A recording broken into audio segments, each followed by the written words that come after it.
Topic News, c'est tout de suite avec Franck Ramarson, directeur de publication du Courrier de Madagascar. Nous sommes déjà le 2 du mois de mars. Franck Ramarson, directeur de publication de Courrier de Madagascar, dans l'émission Topic News. Bonjour Franck. Bonjour Prisca et bonjour à tous nos auditeurs de ce matin.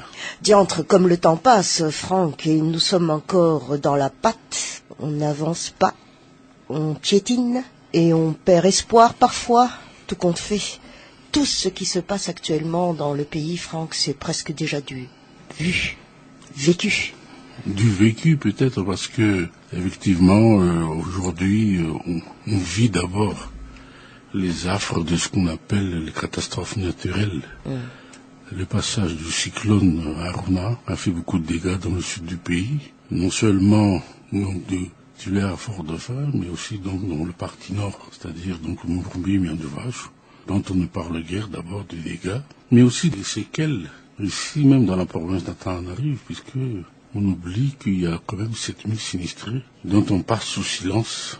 Je ne sais pas pourquoi. Est-ce que c'est une manière de faire du marketing aussi? C'est ce qu'on appellerait la douleur et malheur de la population, pour qu'on puisse faire autant de gesticulations médiatiques pour annoncer des déclarations politiques qui n'ont rien à voir avec la catastrophe. Et justement, Franck Ramarson, des déclarations politiques de nos chers politiques, justement, parfois même très extrémistes.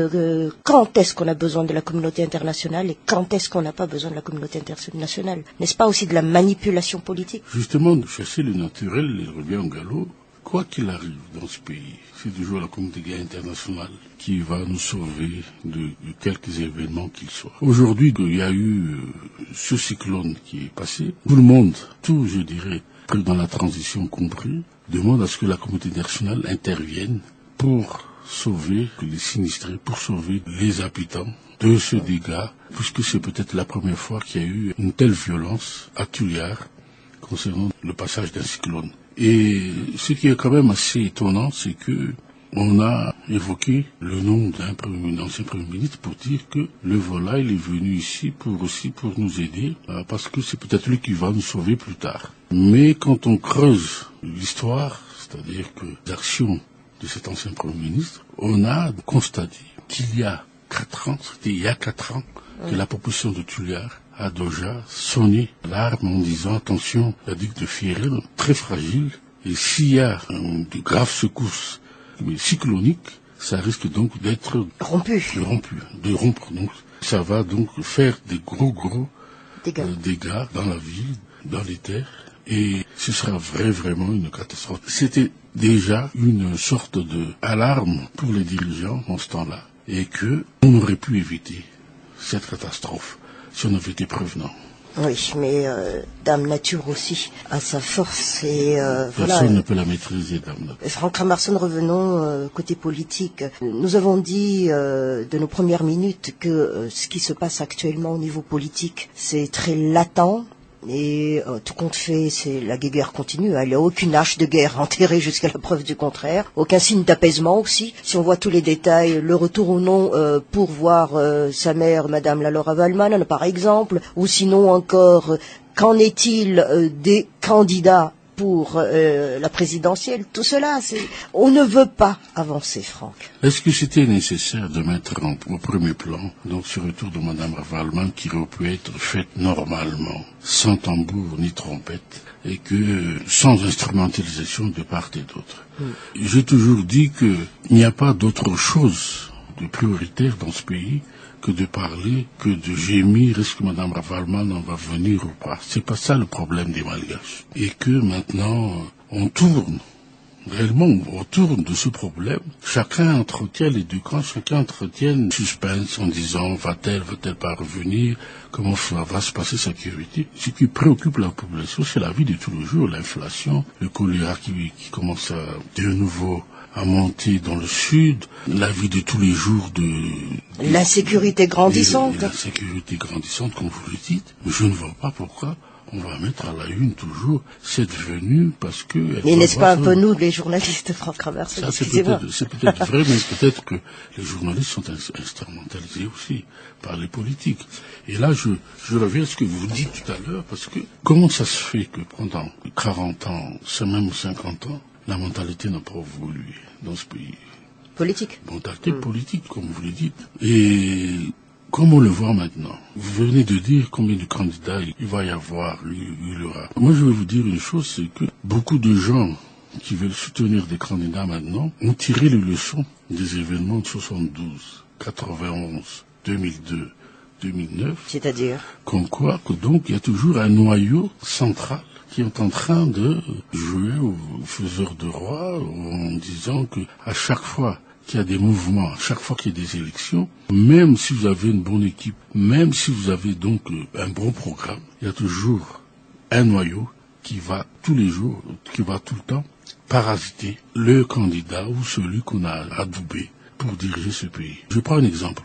L'exemple typique, c'est que, par exemple, en 91, tout le monde était dans la rue, ici à Tana, puis là, après je dirais, il y a eu ce que j'appellerais la transition, puis après il y a eu la venue du président Zaf. Et tout le monde espérait que ce soient les résolutions du Congrès national qui était fait, du Forum national qu'on a fait en 92, qui aurait été le programme du président Zaf, puisque lui-même il avait dit en ce temps-là, je n'ai pas de programme, mais c'était les résolutions que je vais appliquer. Quelle a été la surprise, donc, de la population, quand ils ont vu que celui qui était en charge de l'exécutif était quelqu'un qui ne faisait pas partie du sérail, qui ne faisait pas partie de ce que j'appellerais du noyau de Hervé Larchalam. Ce Premier ministre s'appelait Francis Gravoun.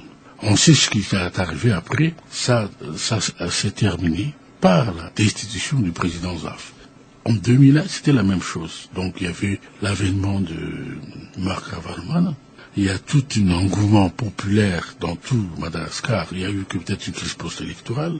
Mais, effectivement, le team, c'est-à-dire le parti majoritaire, n'a pas considéré ces militants de base, n'a pas considéré les gens qui ont travaillé dur pour que Marc Ravalman soit là. Et qu'on a mis donc ce qu'on appelle les Tico Boys, les personnes des premiers ministres, un premier ministre, des premiers ministres, qui n'étaient pas issus du sérail, même du noyau central de Marc Ravalman. Il en est de même maintenant.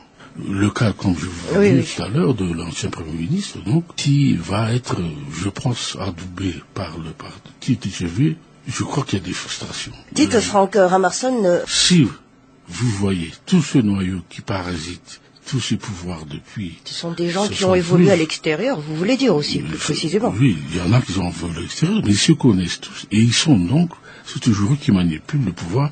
Et j'ai peur que demain, puisque je pense que c'est pour ça peut-être que ces candidats recherchent toujours ces noyaux-là. Ah, d'accord. Donc, je pense, j'ai peur. Faut être parrainé par ce noyau. Je pense que ce noyau-là veut aussi faire la même chose. Et c'est pour ça que, quand on parle de changement, le changement c'est maintenant. Ce sera encore pour 20 ans, 30 ans, puisque les mêmes pratiques reviennent. Et c'est pour ça que, vous voyez que les pratiques sont les mêmes, mais elles empirent dans certains domaines. Vous voyez bien que il y a eu des lacunes que Marc Ravalman, il y a eu des lacunes que Ratsirek ont fait. Mais, actuellement, le régime Radziwiłł a battu tous les records. Comme on dit, le record pour faire donc la corruption, la gabegie, tout ça, à vitesse TGV. Dites, Franck Ramerson, ce noyau qu'on dirait aussi alors Shadows, il existe donc des promotions, parce que ça fait quand même des décennies et des décennies, donc il faut être membre de ce noyau, Franck Ramerson. Non, je n'en sais rien, mais c'est un constat que je fais. Ouais. Donc moi je pense qu'il y a de l'autopromotion, il y a peut-être aussi ce qu'on appelle des dynasties. Donc on verra ce qu'on... Vous voyez, c'est par rapport, parce que moi je pense qu'il y a des pactes quelque part. Donc entre certaines entités, je dirais même certaines familles, pour diriger ce pays, et que à la longue, vous verrez bien par rapport aux alliances qui vont se faire pendant les élections présidentielles, vous analyserez que peut-être que là, j'ai peut-être la raison de parler de ça aujourd'hui, parce que c'est ça qu'il faut combattre maintenant. Dites, Franck Ramerson, ce qui fait que à chaque fois donc le président qui sera à la tête, il reste toujours victime, quoi, tout compte fait. Tout compte fait, s'il n'a pas assez de, je dirais, de personnalité, s'il n'a pas assez de charisme, s'il n'a pas assez, je dirais, d'expérience politique, Et c'est pour ça que j'ai dit qu'il faut être un ancien élu, il faut avoir une certaine technicité, un certain bagage pour pouvoir le faire. Aratsir, Didier, il a peut-être vécu 25 ans, mais vous avez vu comment il a terminé. Marc Ravalman, on croyait que c'était quelqu'un qu'on a propulsé, je dirais, avec son slogan Minufusnian, moi je vais révolutionner ce pays, et ainsi de suite. Il est tombé aussi parce que ses conseillers, son entourage, son dernier entourage, il l'a mis en porte-à-faux vis-à-vis du peuple. Et actuellement, ça va être le même chemin. Dites Franck Ramarson de vos analyses. Qui sera le candidat du TGV alors? Je ne sais pas, mais en tout cas, ils sont nombreux à postuler. Comme des pro-Ravalman aussi. Hein. Oui, donc ils sont nombreux à postuler pour pouvoir chauffer le siège de leurs patrons respectifs pour 4 ans. Mais moi, je pense que le candidat du TGV ou le candidat de Marc Ravalman, ce ne sont pas des candidats qui vont évoluer dans le changement comme promis. Franck Ramarson, pour le bulletin unique, on aura un papier A4 ou un carnet? Moi, je crois que c'était un papier A4, puisque on avait dit que ceux qui peuvent se présenter, ce sont ceux qui sont présentés par des partis légaux. Maintenant, on a élargi en disant que même un simple citoyen peut se présenter, même s'il n'est pas présenté par son parti. Il n'a pas le droit de présenter par un parti qui n'est pas encore légalement, je dirais, inscrit au ministère de l'Intérieur. Donc, moi, je pense que ce sera incarné. Très bientôt, Franck.